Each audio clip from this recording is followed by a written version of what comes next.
tu n'envahis pas, on va t'envahir. Comme ça, on voit des chrétiens, quand le chrétien va à l'école, il change, il devient bizarre. Pourquoi? Parce qu'il n'est pas réveillé et il ne cherche pas à conquérir. Quand tu cherches à conquérir des choses, tu ne te laisses pas envahir. Regarde-moi ce matin. C'est pour ça parfois les gens sont distraits. Les gens parfois se désorientent. Pourquoi? Parce que les gens ne comprennent pas qu'ils vivent le réveil pour conquérir. Quatrième point, c'est l'occupation. Dites avec moi l'occupation. Dis avec moi l'occupation.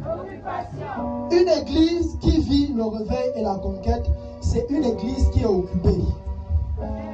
Dis-moi tes occupations et je te dirai ce que tu es et que tu deviendras. Je dis souvent parfois à certains de mes fils que quand quelqu'un a trop d'excuses pour servir Dieu, sa place n'est pas certainement dans ce qu'on veut lui donner. Regarde-moi ce matin, tu dois comprendre que tu ne peux pas conquérir quelque chose si tu n'occupes pas la chose. Est-ce que tu t'occupes suffisamment pour les choses de Dieu? C'est pour ça que nous sommes dans une génération où des personnes sont à chaque fois distraites. Le grand péché dans ces temps de la fin, c'est la distraction. Les chrétiens sont tellement distraits. Tellement distraits. Je disais hier à la réunion en ligne que mon fils ici a organisé pour la prière de la nation. Je disais, vous allez vous rendre compte que quand c'est la période électorale, les chrétiens sont beaucoup distraits.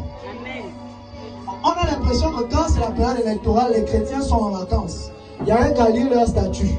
Il y a un qui a parti sur Facebook. Les mêmes chrétiens sont toujours en train de mal parler aux autorités. Or, quand tu comprends que je dois toujours être dans la conquête, qu'il y ait politique ou pas, qu'il y ait vacances ou pas,